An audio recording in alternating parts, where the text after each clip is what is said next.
உங்கள் வீடு தேடி வரும் அரசு, உங்களுடன் ஸ்டாலின்.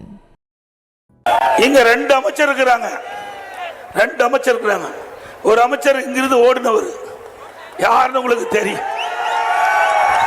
ஏதாவது அங்க போய் பேசிட்டு இருக்காரு. இந்த சொல்லக்கூடாது, சொல்லித்தான் ஆக வேண்டும், வேற வழி இல்லை. இப்போ உழைக்கிற நாய்க்கு பிஸ்கட் போட்டா கவ்விக்கிட்டு போகும் பாரு, அப்படி சில பேர் இருக்கிறாங்க. என்ன பண்ண எவ்வளவு மட்ட ரகம். ஏங்க இங்கே வந்திருக்கின்றவர்கள் பொதுமக்கள், கழக நிர்வாகிகள், தொண்டர்கள்.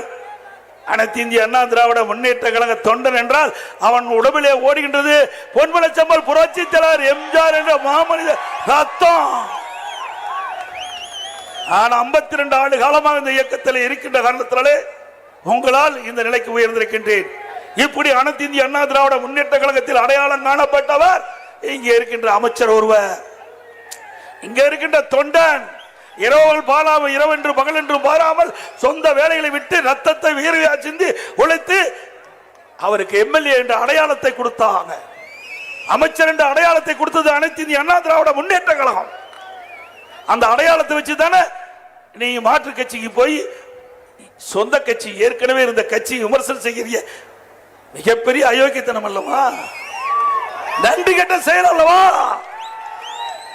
உனக்கு எப்படி அடையாளம் காட்டப்பட்டார்? அதிமுக என்ற கட்சி இருக்கின்றதால நீங்க எம்எல்ஏ ஆனீங்க, நீங்க அமைச்சர் ஆனீங்க. இன்னைக்கு கூட என்னை பற்றி பேசுகிறார். நீ பேசுறதை பத்தி எனக்கு கவலை இல்லை. ஏன்னா நல்ல மனிதர் பேசுனா கேட்கலாம். மனிதனா பிறந்தா சூடு சொரண வேணும். எதுவுமே இல்லாத பேசுறது, எதுவுமே இல்லாத பேசுறதை பத்தி கவலைப்படக்கூடாது. இன்றைக்கு அனைத்து இந்திய அண்ணா திராவிட முன்னேற்ற கழகம் கோடான கோடி தொண்டல் இருக்கிறார் என்று சொன்னால் பொன்மனச்செம்மல் புரட்சி தலைவர் எம்ஜிஆர், இதே புரட்சி தலைவி அம்மா, அவளுக்கு எதுவுமே இல்லை, தொண்டன் என்ற அந்தஸ்து மட்டும்தான் இருக்குது. இன்னைக்கும் அவன் இந்த இயக்கத்துக்காக உழைத்துக் கொண்டிருக்கின்றான். அவன்தான் மனிதன், அவன்தான் உண்மையான மனிதன். இன்னைக்கு மனிதனாக பிறந்தால் மட்டும் போதாது, அதற்கு உண்டான தகுதியை பெற வேண்டும். அது அனைத்து இந்திய அண்ணா திராவிட முன்னேற்ற கழக தொண்டனுக்கு இருக்குது.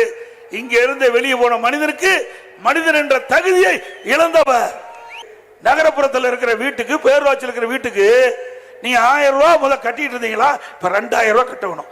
100% உயர்த்திட்டாங்க. கரண்ட் பில் கேட்க வேண்டியதே இல்லை. அது எப்படித்தான் கரண்ட் பில் போடுறாங்கன்னு யாருக்கும் தெரியல. இஷ்டத்துக்கு கரண்ட் பில் போடுறான். அது என்ன கணக்கு வச்சு போடுறாங்கன்னே நாங்க கண்டுபிடிக்க முடியல, எங்களாலேயே கண்டுபிடிக்க முடியல. என் வீட்டுக்கு 4500 ரூபாய், 8000, 5000 ரூபாய் வந்துட்டு இருந்தது. இப்ப 12500 ரூபாய் வருது. நான் அதிகாரி கேட்டேன், அது ஏதோ சொல்றாங்க. ஆக இப்படி மக்களை குழப்பி மக்களிடத்திலிருந்து சுரண்டுகின்ற ஆட்சி தேவையா? இன்றைக்கு இந்த ஆட்சி வந்த பிறகு 52% கரண்ட் பில் உயர்த்தினாங்க.